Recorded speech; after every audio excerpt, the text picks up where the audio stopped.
Imagine this. A highly respected black judge walks up the courthouse steps, ready to begin another day of serving justice.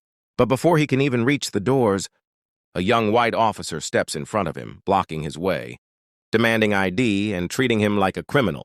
The crowd gasps. Phones come out. Nobody can believe what they're seeing. What happens next doesn't just shock the people standing there, it shocks the entire country.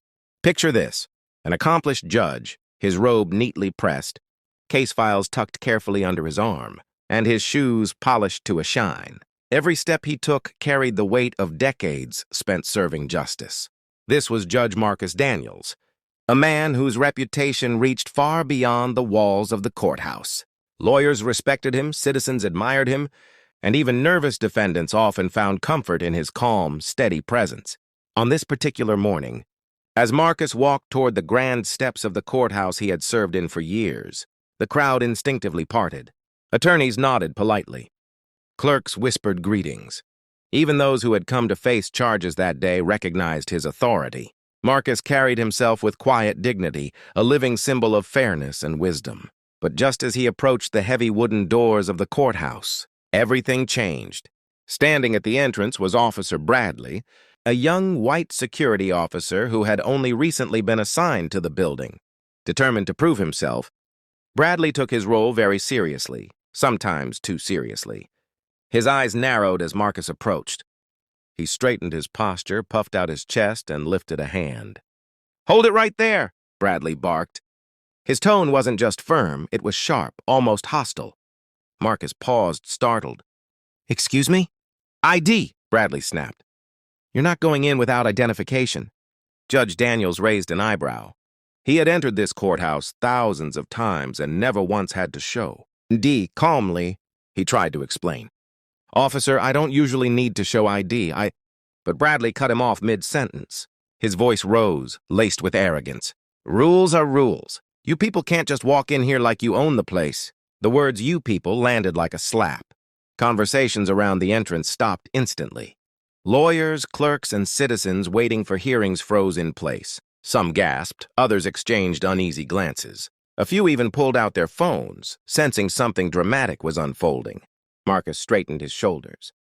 He was no stranger to disrespect, but this, here outside his own courthouse, was different. Still, he kept his composure. "Officer, if you look inside, you'll see my name on the board. I'm Judge Marcus Daniels." Bradley smirked, unconvinced. "Yeah, right. If you're a judge, then I'm the president. Now back away before I have you escorted out."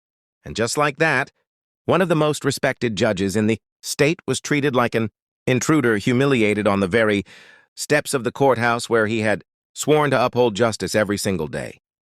By now, the quiet whispers had grown into a low rumble of murmurs spreading through the crowd. Curious onlookers leaned closer, exchanging shocked glances. One voice broke through the hush. "Isn't that Judge Daniels?" Another followed quickly. "That officer has no idea who he's talking to." The tension in the air thickened. Officer Bradley, completely unaware of the storm he was creating, puffed out his chest. His hand moved toward his radio, ready to call for backup, as if Judge Marcus Daniels were some sort of trespasser or threat.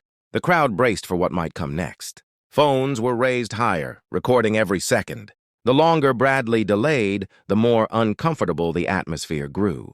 What was supposed to be a routine morning outside the courthouse had turned into a spectacle, one filled with arrogance, disbelief, and the sting of injustice. And then it happened. The heavy courthouse doors swung open with a loud creak, startling the onlookers. Out rushed the chief clerk, her expression panicked, followed closely by two attorneys. She spotted Judge Daniels immediately and hurried down the steps. "Judge Daniels!" she called out, slightly out of breath. "We've been waiting for you inside." The moment she spoke those words, the entire crowd shifted. Every eye turned from Marcus to Bradley. The clerk's gaze landed on the officer, her face a mixture of shock and fury. "Officer Bradley, what on earth are you doing?" "This is Judge Marcus Daniels, the presiding judge of Courtroom 1. Gasps rippled through the crowd like a wave. Some laughed in disbelief, unable to process the officer's blunder. Others shook their heads in disgust. "And the phone's recording?" They captured every reaction, every word, every embarrassed twitch of Officer Bradley's face. His confidence crumbled instantly. Color drained from his cheeks. His lips trembled as he tried to explain. I didn't know. I was just following protocol, he stammered weakly, his voice now stripped of the authority it had carried only moments before. But the damage was already done. His prejudice, his arrogance, and his reckless assumption had been laid bare for everyone to witness. He had stopped a judge, his judge, on the very steps of the courthouse, reducing a man of honor to a suspect in front of his own community. Now every eye turned toward Judge Daniels. The crowd waited with bated breath. Would he unleash his anger? Would he humiliate Bradley the same way Bradley had humiliated him? Or would he, true to his reputation, choose a different path altogether? The judge took a slow step forward, his presence commanding silence. His voice, calm yet firm, carried across the courthouse steps. "Officer," he began, "in this courthouse, we deal with truth. And the truth is, you judged me before I even spoke. You saw my skin before you saw my position, before you saw me as a man." The words cut through the tension like a blade. The murmurs stopped instantly. Phones, already recording, zoomed in to capture every syllable. The weight of his statement hung heavy in the air. Judge Daniels didn't stop there. His voice grew steadier, not louder, but powerful in its conviction. "I've dedicated my life to justice," he said. "But today, I stand here as proof that justice doesn't just begin in the courtroom. It begins in the hearts of those who enforce the rules. Prejudice blinds good judgment, and until we face that truth, fairness will never be complete." The crowd was motionless. Some people began to clap softly, their applause filled with respect. Others nodded, their eyes glistening with emotion. Officer Bradley, once so confident and forceful, could only look down at the ground. Shame washed over him, his posture collapsing under the weight of his mistake. And then came the twist no one saw coming. Instead of raising his voice, instead of demanding punishment, Judge Daniels extended his hand. "Everyone makes mistakes," he said gently. "What matters is whether you learn from them. Officer Bradley, I will not ask for your dismissal. Instead, I expect you to sit in my courtroom. Watch, listen, and learn. See for yourself that justice wears no color."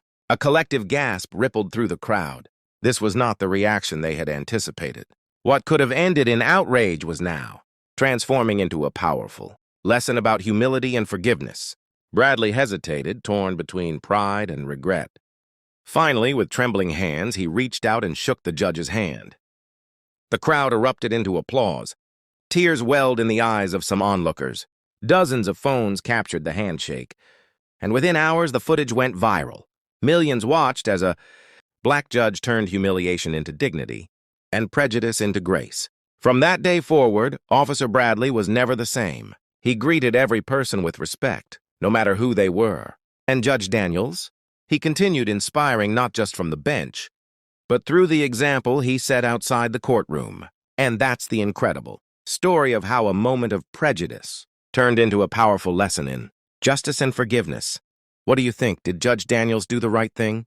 Or should the officer have faced harsher consequences? Let me know your thoughts in the comments below. If you enjoyed this story, don't forget to like this video, share it with your friends, and subscribe to the channel.